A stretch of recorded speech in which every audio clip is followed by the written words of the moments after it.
বিসমিল্লাহির রহমানির রহিম।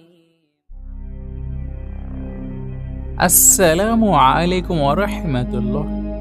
আজকের এই ভিডিওতে আমরা জানবো, যখন জিন্নাতদের মধ্য থেকে কেউ মারা যায় তাহলে সেই মৃত জিনের জানাজা কিভাবে আদায় করা হয়। আর এর ওই রেফারেন্সে আপনাদের সামনে একটি মুসলমান জিনের জানাজার সত্য ঘটনা খুব সুন্দর করে উপস্থাপন করব। আর এই ঘটনাটিকে শুনে না তো শুধুমাত্র আপনি হয়রান হয়ে যাবেন, বরং সেই সঙ্গে আমাদের সকলের ঈমানও তাজা হয়ে যাবে। তাহলে চলুন আমরা ভিডিওর দিকে এগিয়ে যাই। এই ঘটনাটি পাকিস্তান স্বাধীন হওয়ার পর, মানে 1947 সালের কিছু পরের ঘটনা। যদিও আমাদের মধ্য তো কেউ ওই জিনের অস্তিত্বকে অস্বীকার করতে পারবে না, কারণ পবিত্র কুরআন মাজিদে সূরা রহমান, সূরা জিন, সূরা নামল, সূরা সাওয়া এবং সূরা কাহাফে এই মাখলুকের কথা উল্লেখ করা হয়েছে, যারা পৃথিবীতে মানুষের আগে থেকে ছিল, কিন্তু জিনের অস্তিত্ব এই পৃথিবীতে গোপনভাবে রয়েছে। আল্লাহ তাআলা মানুষের সৃষ্টির পর জিন্নাতদেরকে পর্দা দিয়ে দিয়েছিলেন, কিন্তু তবুও আমাদের মধ্যে কারোর জিন্নাতের সঙ্গে সাক্ষাৎ অবশ্যই হয়েছে, ভালো উদ্দেশ্য হোক অথবা খারাপ উদ্দেশ্যে।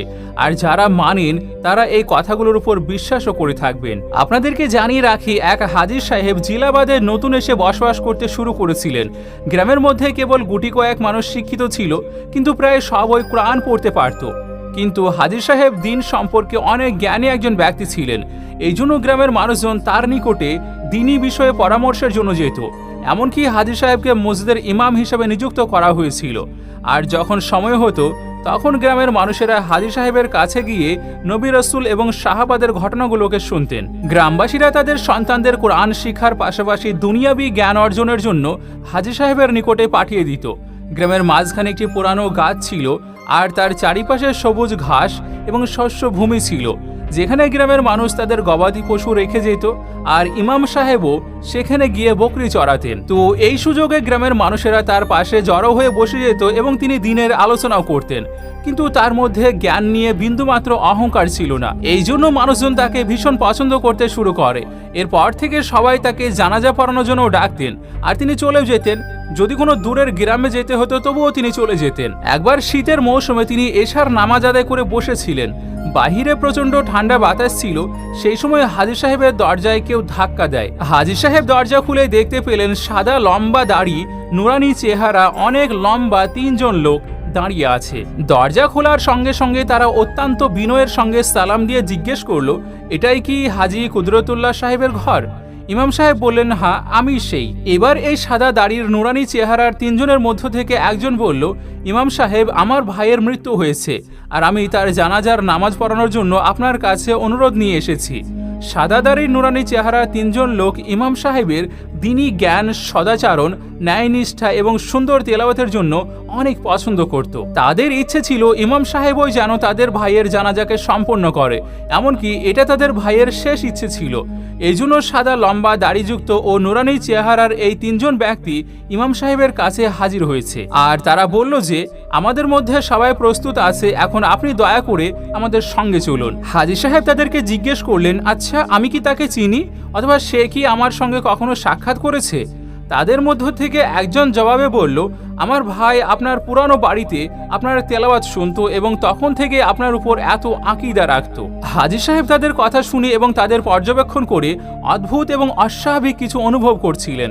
তাদের মধ্যে একজন চোখের পলক না ফেলেই হাজী সাহেবকে দেখে যাচ্ছিলেন এবং কথা বলছিল, আর বাকি 2 জন নীরবে দাঁড়িয়ে তাদেরকে দেখছিল। এবার হাজী সাহেবের জন্য রাতে জানাজা পড়া নতুন কিছু ছিল না, এই জন্য তিনি তাদের বললেন, আপনারা একটু অপেক্ষা করুন, আমি আমার পোশাককে পরিবর্তন করে আসি। হাজী সাহেব ফিরে আসলে তারা তাকে নিয়ে যাওয়া শুরু করে।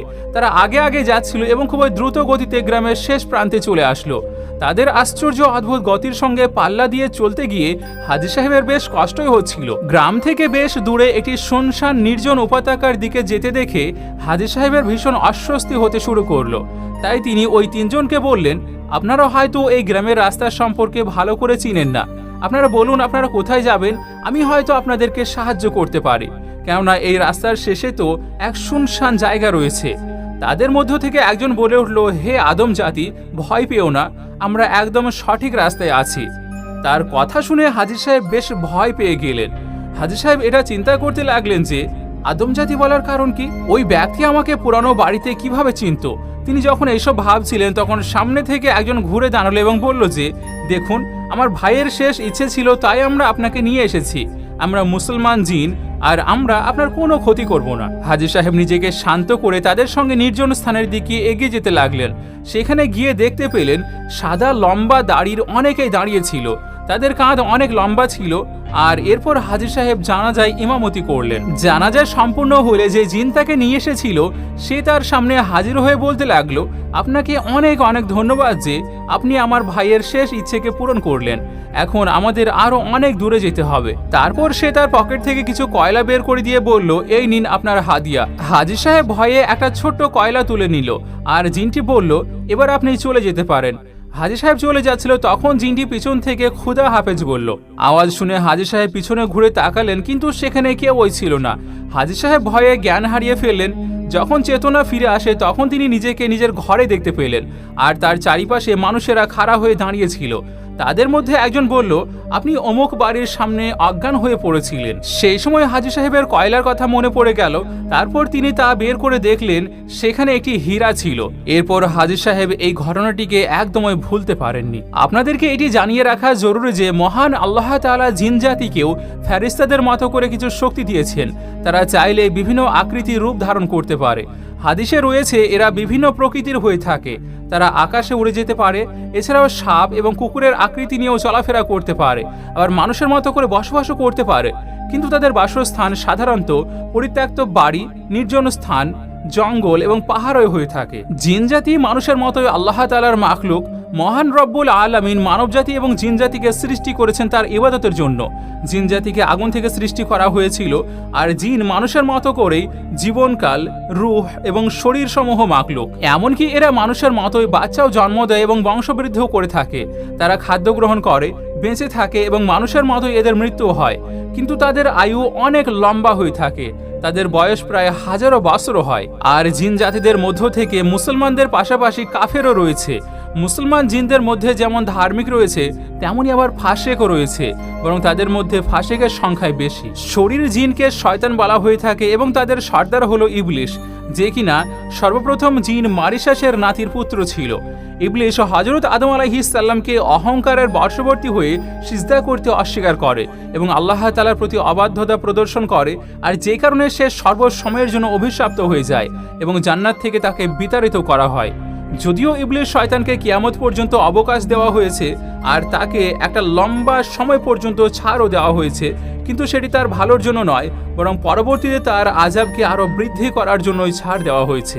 ইবলিশের মতো তার সাথীরাও শয়তান, আর এদের কাজ হলো মানুষদেরকে পথভ্রষ্ট করা। বিভিন্ন ধরনের পদ্ধতি অবলম্বন করে মানুষদেরকে নেক কাজ থেকে থামিয়ে রাখে আর খারাপ কাজের দিকে উৎসাহিত করে। কিন্তু আল্লাহ তাআলার বান্দারা তাদের এই প্রলোভনে পা দেয় না, বরং তাদেরকে পরাজিত করে নিজের নেক কাজে ব্যস্ত থাকে। কিন্তু যারা তাদের প্রলোভনে পা দিয়ে ফেলে তারা শেষ পর্যন্ত পথভ্রষ্ট হয়ে যায়। আপনাদেরকে জানিয়ে রাখি যে আরব উপদ্বীপে ইসলাম আসার আগেও জিনের উল্লেখ পাওয়া যায়। এই জামানাতে যখন সফর করার সময় রাত্রি নেমে আসতো তখন মুসাফির ব্যক্তি নিজের এলাকার জিনেদের সর্দারকে স্মরণ করে শুয়ে পড়তো। আর বলা হয়ে থাকে যে মানুষের সৃষ্টির আগে পৃথিবীতে জিনেদের অবস্থান ছিল যাদেরকে আগুন দ্বারা সৃষ্টি করা হয়েছিল, কিন্তু তারা এই পৃথিবীতে ফিতনা এবং ফ্যাসাদে পরিপূর্ণ করে রেখেছিল। পবিত্র কুরআনুল কারীমে হযরত সুলাইমান আলাইহিস সালামের সম্পর্কে বলা হয়েছে যে তার শাসনামলে তিনি জিনেদের উপরেও শাসন করেছেন। আর সুলাইমান যেসব স্থাপত্য নির্মাণ করতেন তা জিনেরাই বানিয়ে দিত। সহিহ হাদিসে এসেছে প্রত্যেক মানুষের সঙ্গে এক হামজাদ শয়তান জিন থাকে। হামজাদ এক ধরনের শয়তান জিন যে সর্বদা মানুষের সঙ্গেই থাকে। সহিহ মুসলিমে হযরত আব্দুল্লাহ ইবনে মাসউদ রাদিয়াল্লাহু তাআলা আনহু থেকে বর্ণিত, রাসূলুল্লাহ সাল্লাল্লাহু আলাইহি ওয়াসাল্লাম ইরশাদ করছেন, তোমাদের মধ্যে এমন কেউ নেই যার সঙ্গে হামজাদ জিন এবং হামজাদ ফেরেশতা নেই। তখন সাহাবীরা আপনাকে বলল, ইয়া রাসূলুল্লাহ সাল্লাল্লাহু আলাইহি ওয়াসাল্লাম, তাহলে কি আপনার সঙ্গেও আছে? নবীজি সাল্লাল্লাহু আলাইহি ওয়াসাল্লাম বললেন, হ্যাঁ, আমার সঙ্গেও আছে, তবে আল্লাহ তাআলা এই ক্ষেত্রে আমাকে সাহায্য করেছেন। আমার সঙ্গে থাকা হামজাদ জিন মুসলিম হয়ে গিয়েছে, তাই সে আমাকে ভালো ছাড়া আর কিছু বলে না। যখন কোনো মানুষের বাচ্চা জন্ম নেয় তখন তার সঙ্গে এক শয়তানও জন্ম নেয়, যাকে ফার্সিতে হামজাদ আর আরবিতে ওয়াসওয়াস বলা হয়ে থাকে। এটা ঠিক যে ইবলিস জাতির হাজার হাজার বাচ্চা জন্ম নেয়, যেমন মাছ, নাগিন, সাপ সহস্র ডিম দেয়, যেমন কিছু জীবাণু অনেক বাচ্চা দেয়, ঠিক এমনভাবে এরা অনেক বাচ্চা প্রদান করে। যেই জমিনে আমরা জীবন কাটাচ্ছি এই জমিনে জিনেরা বসবাস করে। তাদের বাসস্থান সাধারণত খারাপ জায়গা হয়, যেমন নোংরা জায়গা, পরিত্যক্ত ঘর বাড়ি, মলমূত্র ত্যাগের স্থান ইত্যাদি জায়গাগুলো। এই জন্য রাসূলুল্লাহ সাল্লাল্লাহু আলাইহি ওয়াসাল্লাম এই সমস্ত জায়গায় প্রবেশের পূর্বে দোয়া পড়তে বলেছেন। কবরস্থান এবং নির্জন জায়গাতেও তাদের আনাগোনা থাকে। এছাড়াও ঘরের ছাদে এই মাখলুকরা বসবাস করে থাকে। এই জন্য তো রাসূলুল্লাহ সাল্লাল্লাহু আলাইহি ওয়াসাল্লাম সন্ধ্যায় সূর্য অস্ত যাওয়ার সময় ছোট বাচ্চাদেরকে ছাদে যেতে নিষেধ করেছেন। সর্বশেষে আল্লাহ তাআলার কাছে দোয়া যে আল্লাহ যেন আমাদেরকে সমস্ত রকমের শায়াতিন থেকে তারা হেফাজতে রাখেন। আমিন সুম্মা আমিন।